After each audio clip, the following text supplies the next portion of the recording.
Hey y'all, back again with another Married to Medicine review. Season 2, episode 4, Revenge of the Bride. So this episode wasn't a whole lot, because majority of the episode was the wedding. So I should hopefully get through this rather quickly. So the episode starts off with Jackie and Heavenly going to Phaedra's house.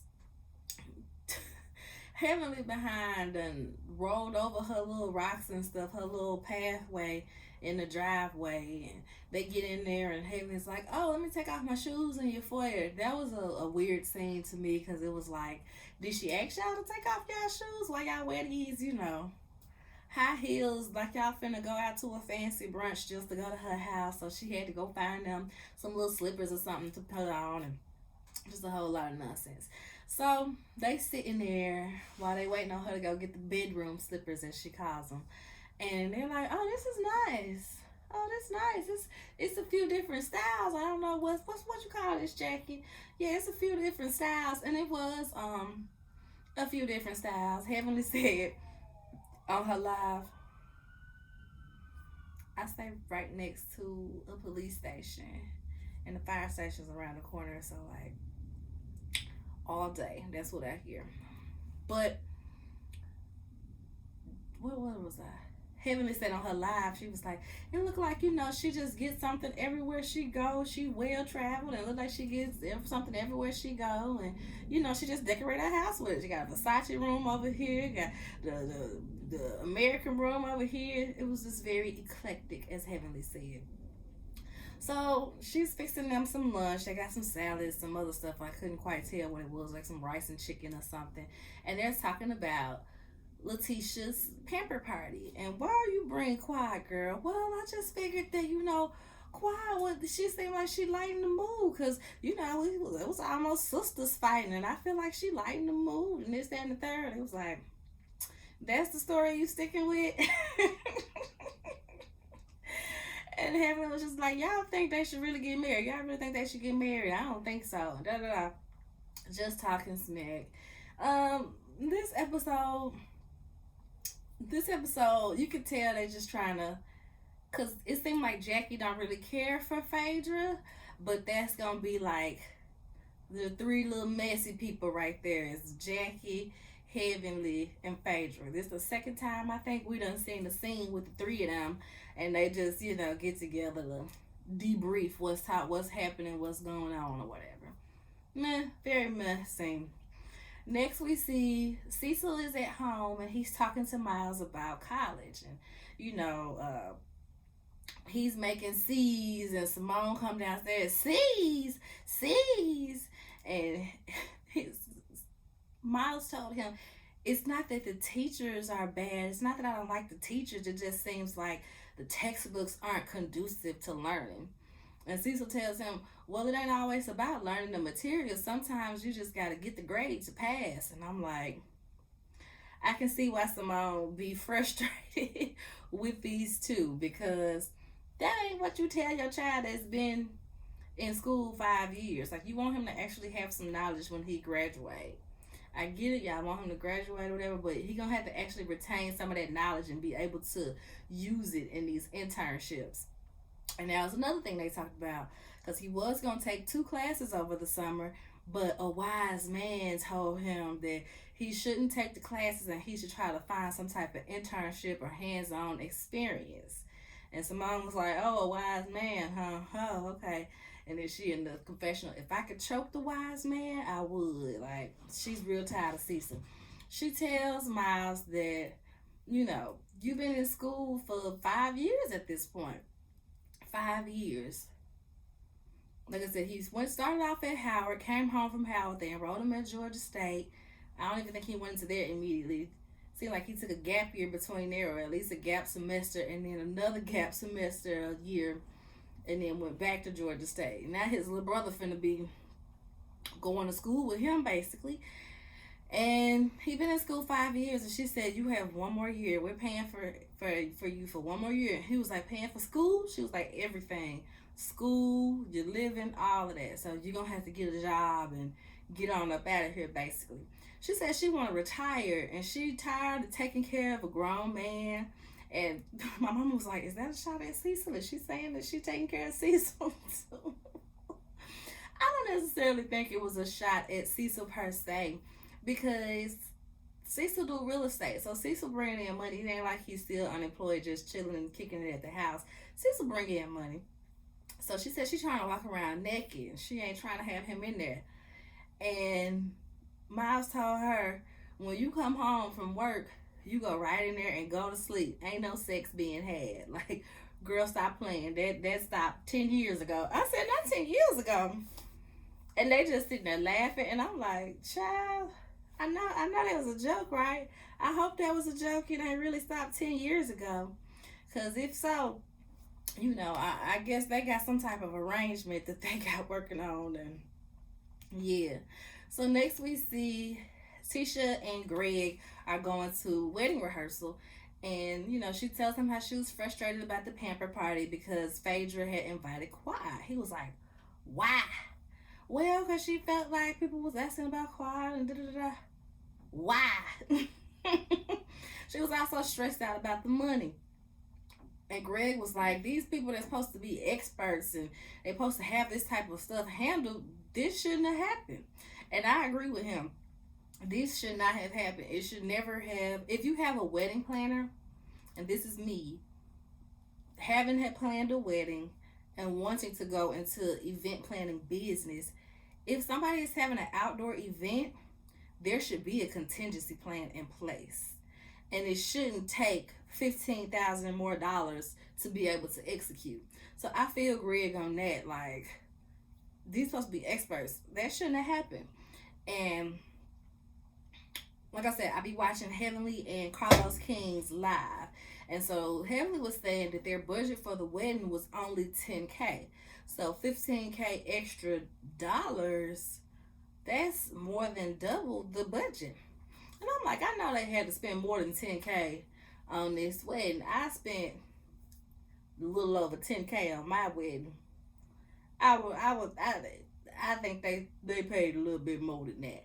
But Heavenly did say, I think Bravo like paid for the catering and the food or something. Cause I'm like, if y'all got food and liquor for everybody, baby, that's already like possibly $7,000 right there just to feed everybody a nice dinner and have everybody drinking all night. Like, that stuff be a pretty penny. So they get to talking about, how old he is. He is 23 years older than her and 5 years older than her mom. That's just nasty.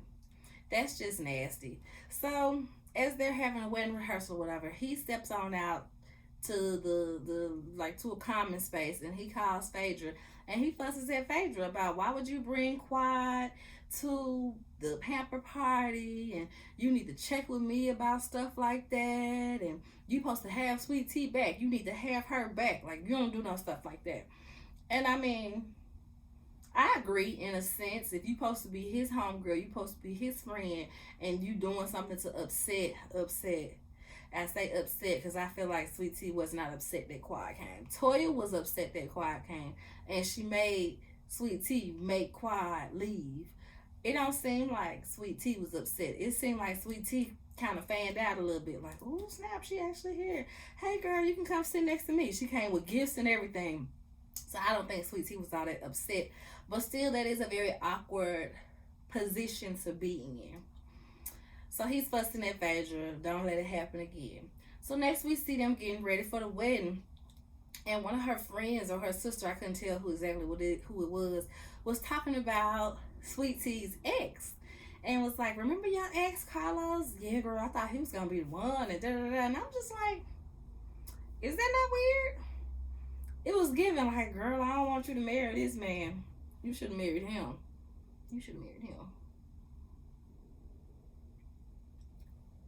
That's what it was giving, y'all. Next, we see Sawyer and Eugene. It's her birthday. Dad took her breakfast in bed and everything, and got her some balloons and all that. It's her birthday, but she's fine going to the wedding. If I'm not on the beach right now, that's cool. We're gonna go see our friends, be happy. All right. And then they talk about how with Greg and Quad, how at one point in their marriage they hadn't had sex for 3 years. And she was like, ain't that crazy? Like, we ain't had sex for a year. We ain't had sex for 2 years. You better not be cheating. You better be faithful. And then 3 years. And I mean, yeah, that's very crazy. Very much crazy. And so we see everybody arriving to the wedding. Toya's dress was cute, nothing too fancy. Um, Heavenly, her dress was cute. She's showing off the body, yada yada. Now Simone looked good. I liked Simone's look, and I don't say that often because usually Simone just gonna put on some booty shorts and show off them legs. Simone love her some booty shorts. Well, she had a nice dress on. The straps could have been a little tailored because they kept falling off, but she still looked really good. Phaedra's dress was cute as well. Now Jackie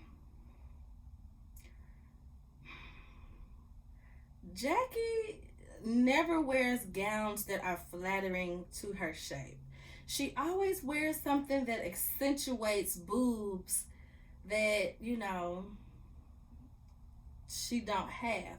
And I say that lightly because I know Jackie had breast cancer. She did do the double mastectomy. She did not care to put implants in or anything like that. She just likes to, be small and dainty. And I get that, but like the dresses that she choose, like even on the past reunions or past seasons when they going to do something, the dresses that she choose, like truly accentuate an upper body that just, isn't there. And it makes it look funny if you ask me. So Jackie was the only one who I didn't quite like the look. Now this is where I am completely lost, y'all. Jackie said Curtis is back in the Dominican Republic working on a project. Excuse me, B? Excuse me? Are you kidding me? Mind you, it seems like the bachelor party and the pamper party were just 2 days ago. Because that's usually 2 days before, the wedding. So that it's not the day before and people coming in there drunk, hanging over from the thing. 2 days before. So you came in town not to see the engagement party, not for the wedding, but solely for the bachelor party to see some strippers. Curtis and Jackie they probably just need to go ahead and because what is going on here? What project is he doing in the Dominican Republic? We better find out what project he's working on in the Dominican Republic. Because last we heard, he was a high school teacher, wasn't he? He was coaching basketball for a high school. So what project got him in Dominican Republic for this long? And if he could come out to Georgia for the bachelor party, why couldn't he stay an extra couple days for the wedding? If you can't be seen with your wife, but you there with your boys at the strip club, something in the milk ain't clean. Okay? And mind you, Jackie done shifted her schedule to start getting off at 3 o'clock to spend more time with Curtis, for Curtis to now be over in the Dominican Republic. Somebody make it make sense. But okay, Curtis and the DR working on a project. Next we see Contessa is there, y'all. And she's there. We see what's her husband name? Scott. It was losing. I lost it. We see Contessa and Scott. They're there. He was like, who was that? Was it Eugene? He was like, oh, you got the 3-piece suit on. Okay. And we see this scammer of a daggone wedding planner, Johnny, y'all. He looked like he got on the same jacket that Greg, the groom, has on, the little white jacket and everything. And baby, that jacket was so little on him. It truly made me mad that he came out looking like that. Because one, you the wedding planner. Two, you on TV. Why are you looking like this? That joint was like this far up on the arms. Whole wrist showing. And that joint was tight around the belly. That joint was squeezing around his belly. And it just looked a fool. Johnny really looked a fool with that too little jacket on. Like, that jacket was egregiously ill fitted, and he should have did better. He should have did better. Next, we see everybody coming into the wedding. Everybody sitting down. Heavenly's name is not on the list, y'all. Toya's like, what you mean she not on the list? That's got to be a mistake. You was just at the bachelorette party. Why wouldn't you be on the list? Y'all, we already know. But Heavenly talked about it in the live. The maid of honor that was sitting there soaking it all in, when Heavenly was asking everybody at the pamper party, y'all think they should get married? She blowing up like that? Y'all think they gonna stay married long? Da da da. That maid of honor had said something to Heavenly. They didn't show her say something to Heavenly, but Heavenly said she said something to her, and she told that girl like, calm down, girl, relax. I ain't saying nothing that she ain't already told me. Relax. She went and told Sweet Tea Heavenly was mouthing off, and Sweet Tea took that name off the list, baby. But guess what? Production let her on in. Heavenly said the people that really paid for the wedding let me. The people that really paid for the wedding let me on in. So whatever, y'all. Heavenly get in. At this point, the wedding done already started, and Heavenly, you know, that little laugh. And I'm like, did she really laugh out loud while they saying their vows? Because you see people turning around like, oh, Heavenly. So I'm like, did she really laugh like that? And everybody turned around and looked at her, and Letitia like, what is she doing in here? And y'all, I'm looking around, and it was so many empty seats. I'm like, do it look empty in there, or is it just me? My mom was like, no, I just, you know, they had everybody pushed up to the front. I'm like, no, girl, it was a lot of empty seats.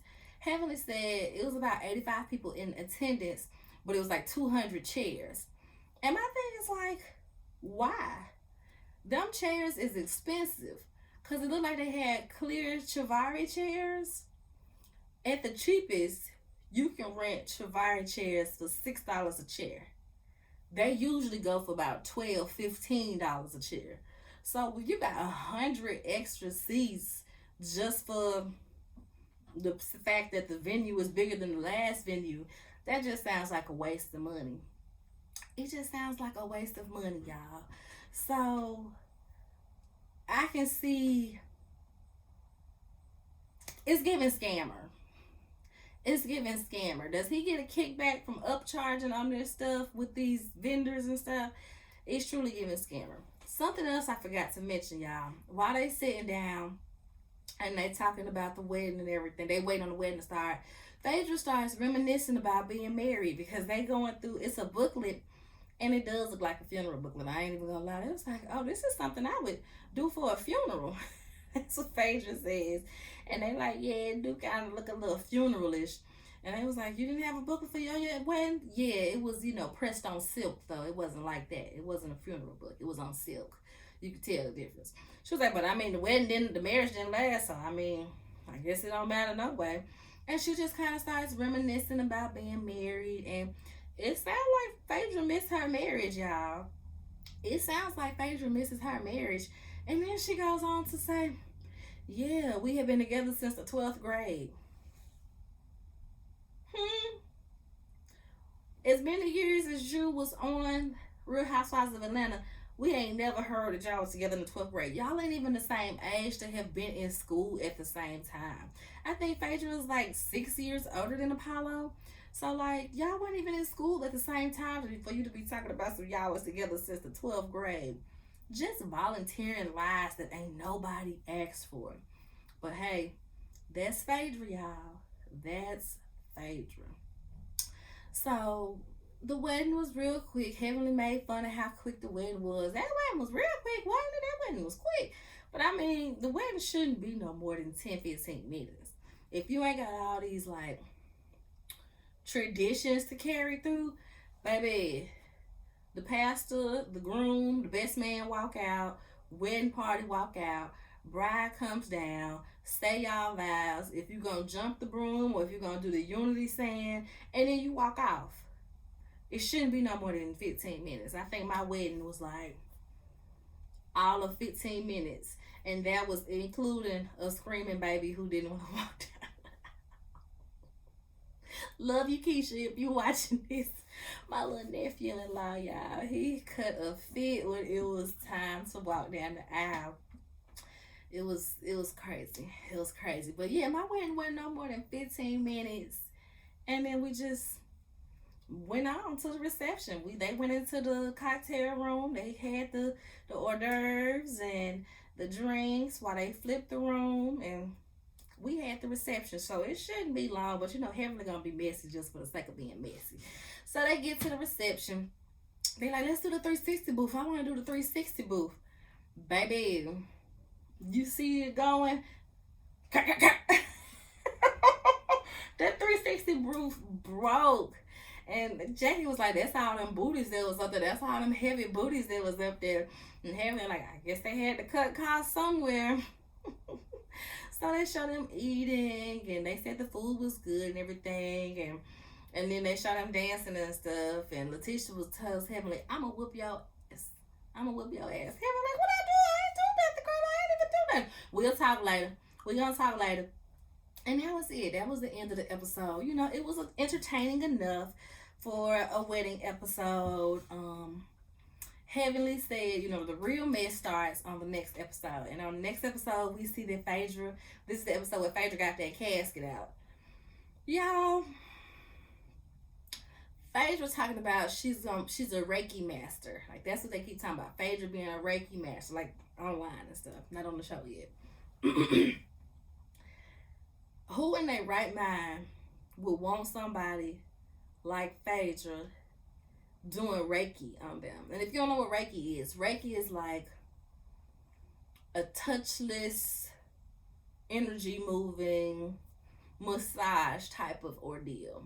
So, they don't, like I said, they don't touch you, but they're moving bad energy away from you and, ushering in good energy. Who in their right mind would want Phaedra to do that for them? Make it make sense, y'all. But that's the end of this episode. I'm about to get to some more reviews, see how many I get done today. Hope y'all enjoyed this. Like the video, subscribe to the channel if you're not already. Comment, let me know what you think about the episode and if I missed anything important. Bye, y'all.